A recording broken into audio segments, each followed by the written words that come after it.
Hello everyone, I am your host Warrior Angel. Welcome back to part 10 of the Phoenix Rises. Now there was a problem with the save file unfortunately, so I had to start again from an autosave. So some of the events have changed a little bit, so consider this now canon compared to the last turn of the last episode of this series. So again we have a suitable husband to consider for Anadukas. Daniel yet again is going with the proposal. Unfortunately though, just like before, there's nothing about him that actually screams to me or says to me that he will be a good person. In fact, despite being a more military mind for a general, apparently he's so bad he will wet himself in the idea of trying to order people around. So I decided to decline his offer. The Theologians Guild could be doing with some expansion over in Constantinople, and even though it's going to cost 3,000, I do have plenty of money, so I decided just to go ahead and do that. And I have the same choice to make as before. The Cuman Knight to claim war on the Grand Duchy Kiev. Which one should I actually remain allies with? Now, as you can see in the map in the bottom left hand side of the screen, the Grand Duchy Kiev is the light blue one. It do happen to be near one of my regions, but the Cuman Knight actually border my actual heartland of my empire, and are going to be encountering them eventually once I deal with the Seljuks. So it is my best interest to actually keep them on my side, at least for the moment. So I allow my alliance with the Grand Duchy Kiev to just shred into the wind, and I can at least attempt maybe to try and get an alliance with them again in the future. We'll just have to see what happens. Someone to see? Over in France now, I continue to try and send Theophorus around to try and find a French town or castle to be able to try and speak to them regarding any chances of trade rights happening. Even though I might try and eventually, capture France, depending on how many regions I get by the time I get over to there, I felt it'd still be best if I actually get some extra money. Fortunately though, it's still going to take an extra turn before I can get to the independent town, which according to his borders I suggested is in the French land.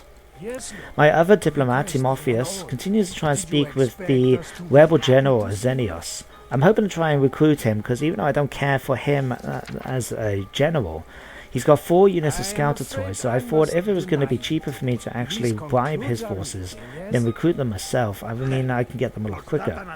Fortunately though, he decides he doesn't want to join the army just like he did last time, so it's going to have to leave me with no other choice but to hunt him down. I head over to Adrianople then quickly, because it's not going to be long until the population goes up enough that I will actually be able to change it from a wooden castle to an actual proper castle. This will allow me to get better troops in the area and not only have a help out on the eastern front, I would say, but also allow me to actually have a proper bastion in the west should the worst happen and the enemy gets so close to Constantinople that it only relies on Adrianople to try and hold its borders. With the fact now I need to deal with the rebels, I decided first of all then to just send my entire army, apart from Nicephorus, in order to go over and deal with the rebels. It might seem a bit of overkill. They only have 4 units of scouter toy as well as their general, but those scouter toy are a lot better than any of my troops apart from my general. So I decided the best thing to do is just try and overwhelm them in force of numbers. There is another rebel army outside Athens, but again they seem to be quite lower standard troops in comparison, so I'm not too worried about that. Just checking on Corinth now, I decided I was going to hire some extra units of scouter toy, and so I'm trying to build up another army to try and help out Ioannes over on the western expansion, especially it comes into some of the more major powers such as France and the Holy Roman Empire, those usurpers to the name.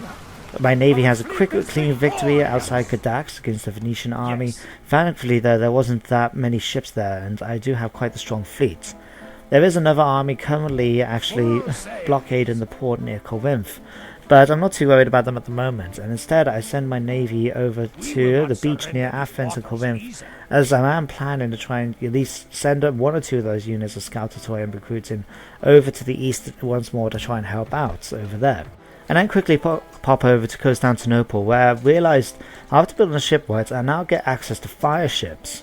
Now fire ships were well known in the Byzantine Empire at the time for their use of Greek fire, which is, to my knowledge, is still not been able to be effectively reproduced even in today's times. So I decided to go ahead and build a fire ship as well as an extra unit of Dromo ships, just because having these extra ones will be quite useful, I reckon, for my fleet in order to try and deal with a stronger Venetian army that seems to be evading me at the moment. Another priest will come in handy, I reckon, especially when it comes to trying to persuade people to join the true Orthodox faith over in the Eastern Front, and I might as well take advantage of the Theologians Guild in order to improve the preaching ability over there. Headed over to the eastern side of the map now, I've got to deal with the situation at Ankara, where a Seljuk army has been laying siege to Limenios' forces.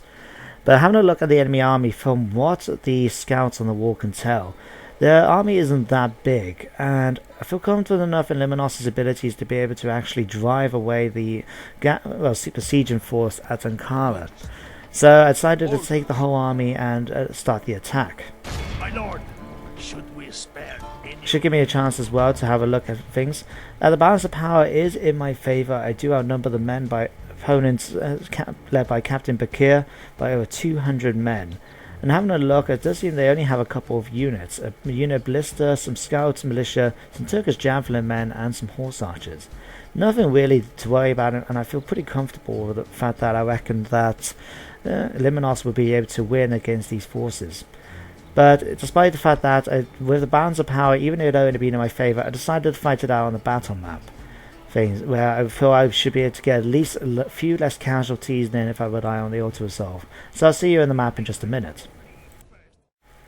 As the battle starts, I first of all move Limenios out the side gate. I wanted to try and get him to be able to perform a flanking action on the Seljuk forces, while the rest of my army starts making their way out of the town.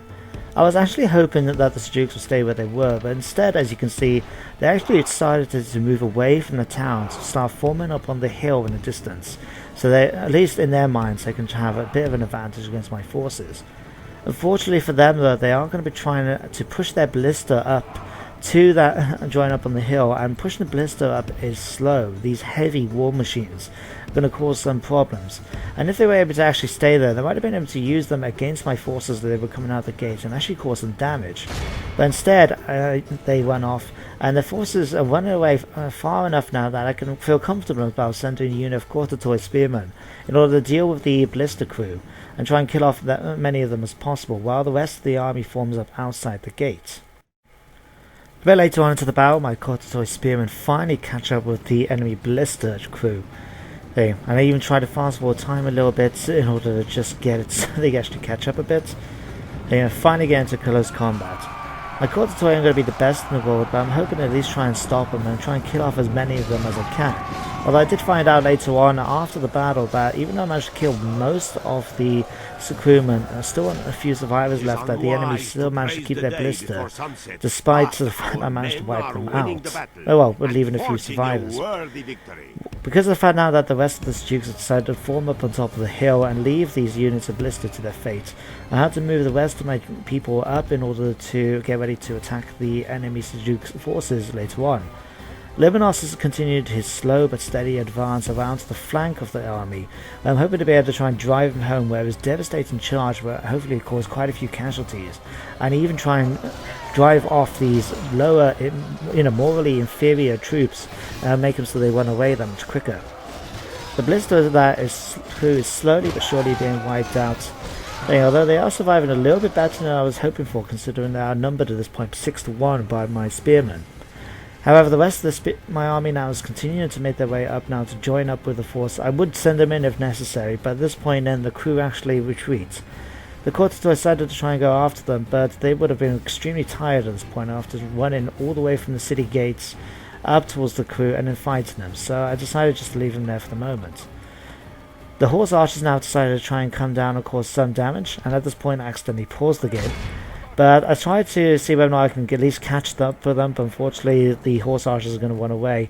So I have to rely instead on the proper approach of using my Ankara and my Toxite in order to deal with them. I moved my Toxite up to the front in order for me to try and use them more effectively against these horse archers that seem determined to try and attack my troops.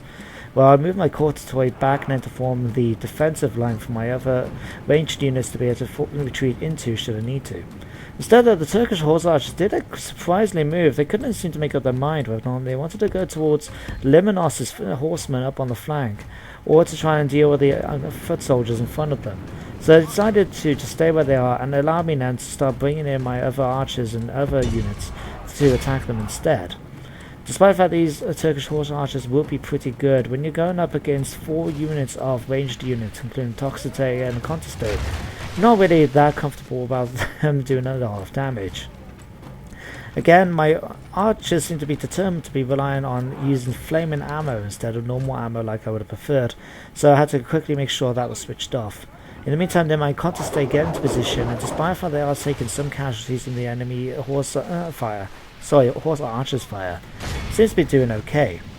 I sent Limenios then over the hill. I'm hoping that, despite the fact that he is a slow, heavy cavalry unit against these light horse archers, I was hoping they're going to be quite distracted against my own ranged units to be able to worry about Limenios as he charges down the hill.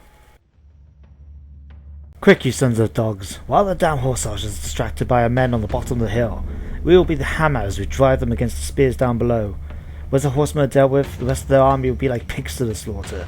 Charge, men, and let the hill be stained with the blood of these filthy scum. To glory! Limenios now charges down the hill. I was hoping to try and catch up with the horse archers.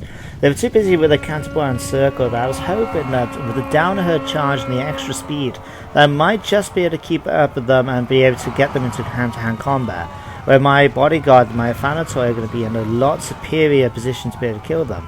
But instead they actually retreat out, and unfortunately no, the Limenios' bodyguard is going to be too slow to catch up with them.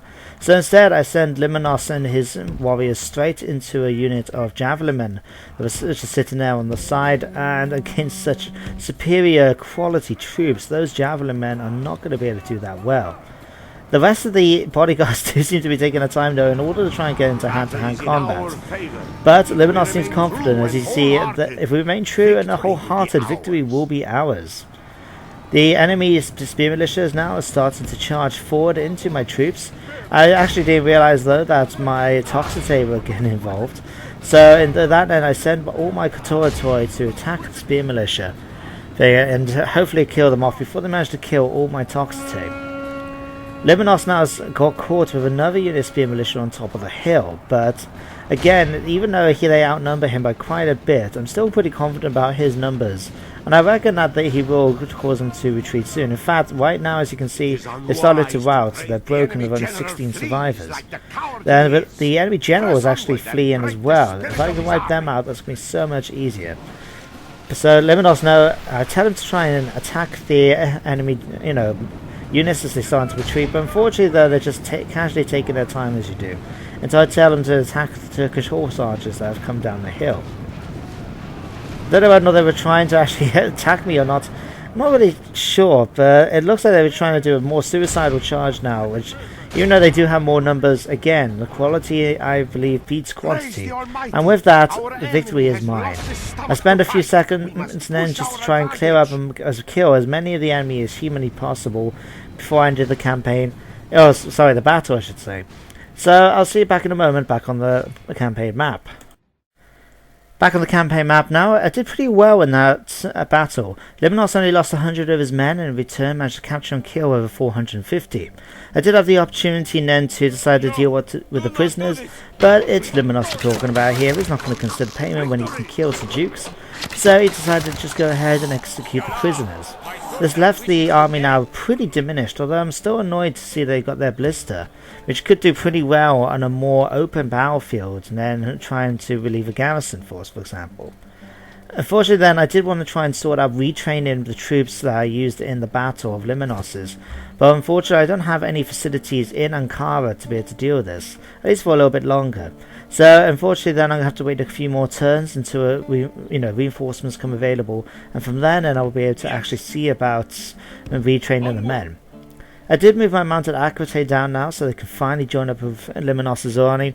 I figured having the extra cavalry units is going to be pretty useful in regards to trying to catch up with enemies in the end, and you never know, it could come in handy to be able to have at least some cavalry unit with a bit of skirmishing ability.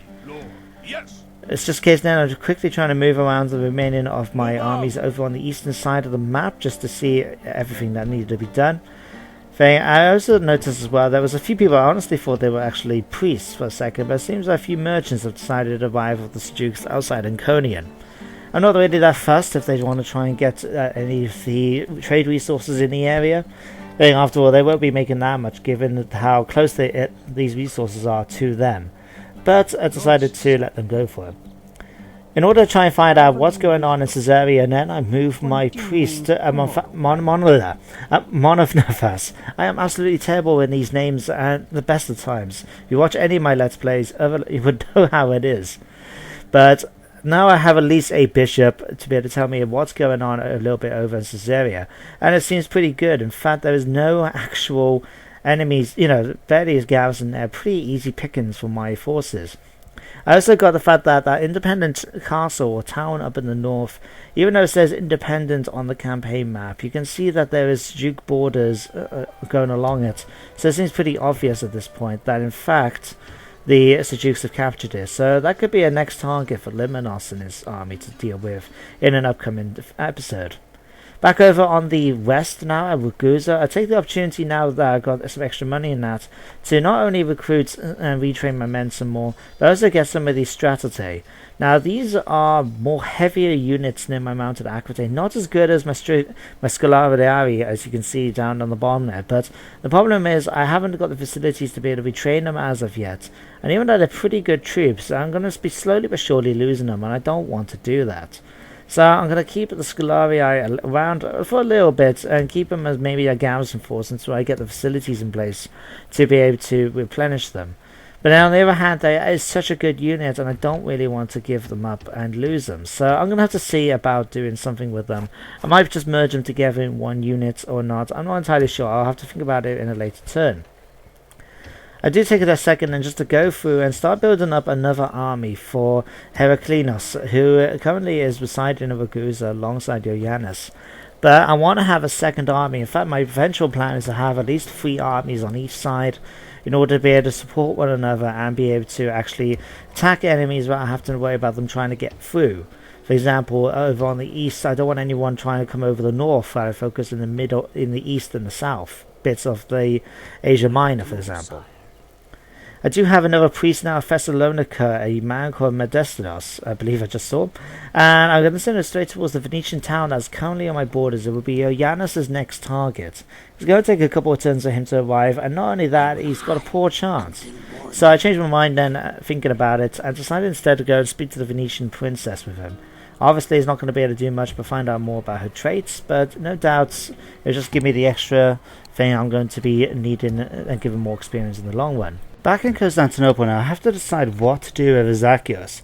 As I'm planning to use him eventually to probably be in charge of the Eastern expansion, or at least be one of the main generals. As despite the fact that Alexius is now becoming quite experienced as a fighter, unfortunately his traits are more suitable for someone who's a governmental position, and given the fact that he still suffers from the guilt of his men and everything, it might be best for him to take up a governor's position somewhere else and allow Zacchaeus to take his place.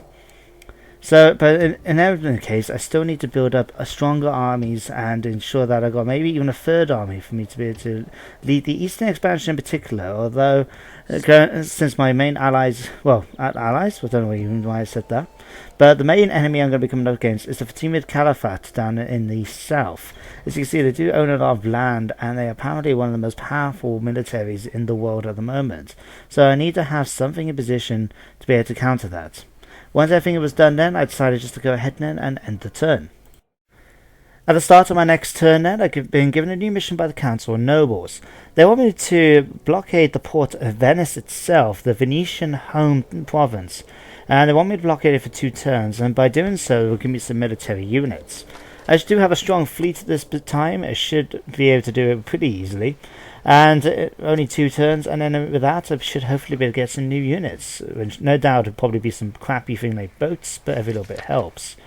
It does seem my financial and production thing is not doing so well, although my military is still one of the more powerful ones in the world, or the Timid Caliphate is still the main ones. And I got faction announcements where I got a couple of interesting ones. For example, Limenios has now got the architect skill, but more importantly now I've got a new son come of age, Ioannes, Komnenos. I believe that's Alexius' younger brother, so he seems to have a couple of good things. For example, he's good with trade, and I did notice that my merchant Maximos here, who has been trading silver for quite a few turns, it gives me a nice little amount actually, 370 florins a turn. I also got here we are, Ioannes Komnenos, who seems the military minded. He seemed like he would make a relatively good general as well. Obviously, he's only got 1 star up and then that, but you know, he is only 14 years old, and he's got a couple of good traits. For example, the conscientious training improves morale in the area. Although he is a bit odd, which decreases the chance of him having children. A bit dubious as well, but interestingly enough, he's also quite fertile as well.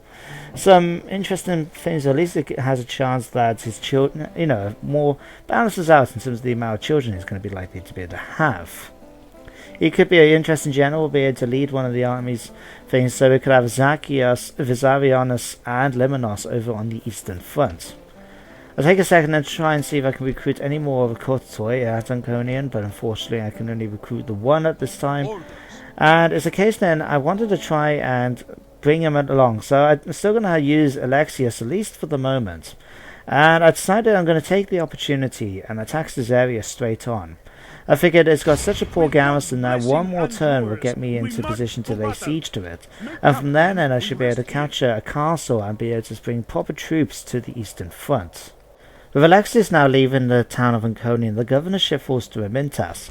This has worked out pretty well for me, as I had plans for Amintas to be the governor of the town for quite a while.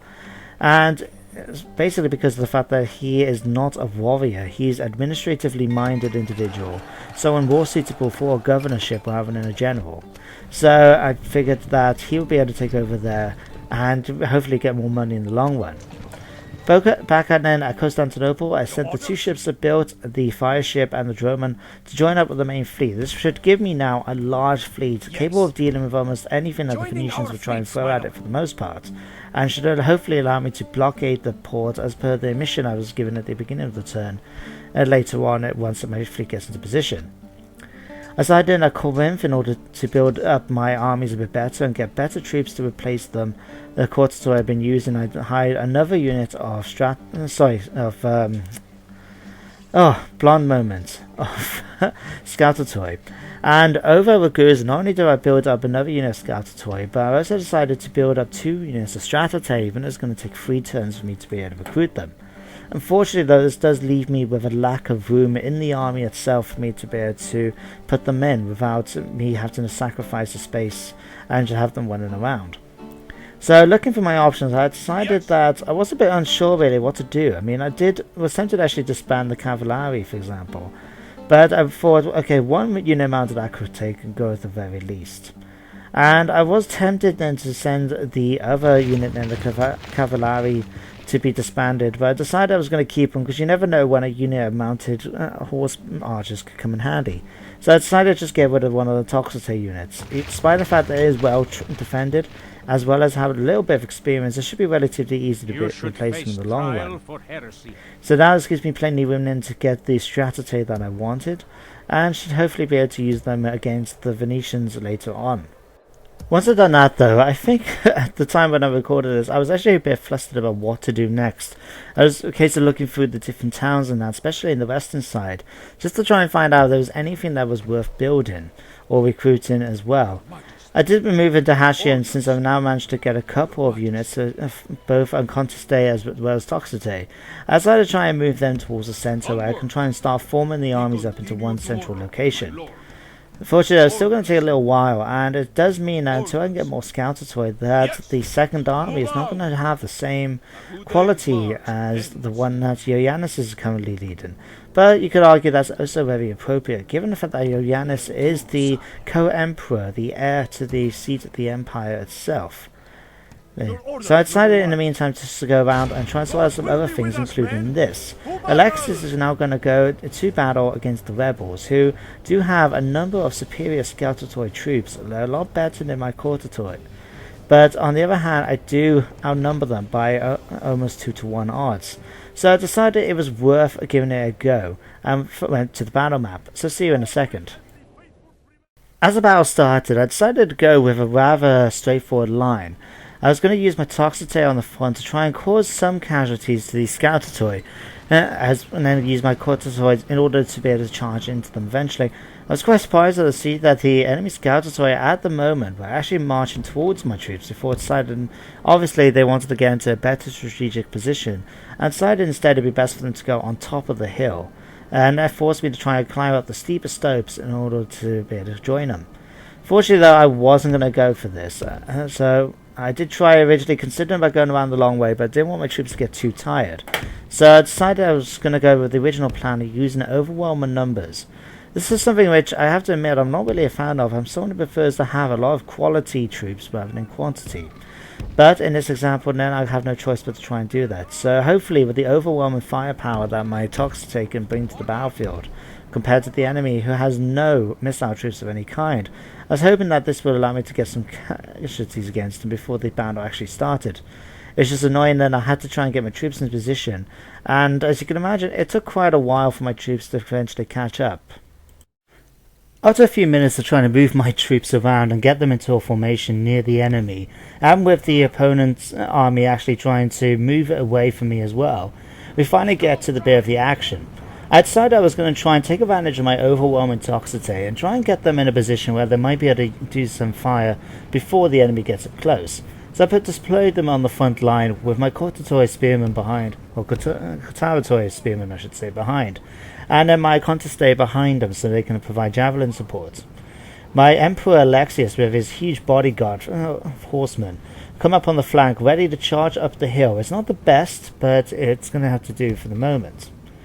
At this point then, the enemy decided, obviously, that trying to deal with my troops' toxicity distance is not going to work for them, so I try to bring them back, and then as the rest of the army comes forward, their Satiate light cavalry has managed to charge straight into my toxicity, and given the fact they are a lot better than my toxicity unit in hand-to-hand combat, I don't really give them much of a chance. I decided to try and send in some of my other units in to help reinforce them, and then start to bring my own Cortatori spearmen on the front line to charge into the enemy. With 2 units of Scoutosaur heading towards Alexius, he decides rather than try to deal with them by himself, he's going to take advantage of his slightly increased mobility and try and instead charge up the hill in order to attack the Scoutosaur unit on the right of the 2 fighting with spearmen and the flank. The other Scoutosaur units are slowly trying to turn around and catch up with them, but I'm hoping to at least get a decent sideways charge in and perhaps then draw them back. Unfortunately, I did think I remember I forgot to do this, but I managed to get enough casualties in that defeat seems certain now for that Scoutosaur unit. At this point then, the enemy has started to get their other ones into position to try and charge my rearward flank. But on the left flank now, I've managed to deal with that enemy Stratosaur unit. They are a pretty good chance of them being killed off or even retreating. And speaking of retreating now, 1 unit of the Scoutosaur unit I charged into melee is actually starting to not so much retreat, but move back and ready to try and attack elsewhere. Limenios Alexius now decides to bring his head troops around for another rear charge. While the other units I've got decided to charge down the hill towards the Scoutosaur units in position, because I don't want them trying to attack me in the flank while the rest of my units are trying to deal with the enemy. A Stratosaur unit now on the left flank is rapidly going down. I think it's only got a handful of survivors left. And we have that now. My men have managed to slay the enemy general. That's pretty good news. They should mean that massive morale hit should hopefully hit them hard. Give me a chance to deal with them. Unfortunately though, we got some bad news as well. Alexius himself has fallen. This is terrible news. It means now that there's a chance, especially given the fact that my troops consist of mainly militia troops, rather than the more professional troops that the Scoutosaur units are. I was a bit concerned that my army might start running away at this point, especially considering I still have at least nearly 200 of the enemy left to deal with. But fortunately for me now, at this point, I can start using overwhelming firepower and overwhelming numbers. I still outnumber the enemy units. And with that now, the battle is now over. I'll take a unit then because I don't want these rebels to be disrupting my area of my empire anymore. So I go ahead and try and wipe them out. No doubt my own people are attacking them in a craze after them killing off Alexius. As you can see now, a couple of units being shot down by arrows. And with that then, I can head back to the campaign map. I tried everything within my power, but it wasn't enough to save him. His wounds... I know, brother. I saw the spear thrust that took his life. No man could have survived such a blow, even if he was in his prime. I knew the Emperor well enough that given the choice, he would have rather died here rather than in bed waiting for the end. It was why we were here in the first place, hunting rebels rather than being back in the city. He was a warrior, and wanted to die a warrior's death. Ready the wounded in the Emperor's body for travel back to Constantinople as soon as possible. I will send a messenger to His Highness Ioannes informing him of his father's death. Ioannes is a good man, and I pray that he will not punish us too severely for failing to do our duty and protect him with our lives. Back on the campaign map, we get the announcement that our faction leader Basilius Alexius is now dead, which is quite unfortunate, but now we have a new one. Ioannes the Chivalrous has now become the Emperor, following the true path of history when you think about it. We also managed to wipe out the entire enemy army completely. We managed to kill or capture most of the rebels, and unfortunately when it comes to dealing with rebels, you have no option but to just completely wipe out and execute the prisoners, it seems, or at least do something with them that doesn't give you the option. Keeping in mind though now that I do have still a reasonably strong force in the area, I sent the army back down south in order to deal with the rebels outside Athens. So hopefully they would do a better job than he did, protecting the captain, and maybe be able to get a new general out of this, depending if I get lucky enough to get a man of the hour. I decided to just completely go through the western provinces just to try and build up a new unit once more, a new army for Heraklinos to be able to lead over in the western expansion. It's just a case of waiting slowly but surely for my troops to be built up and recruited.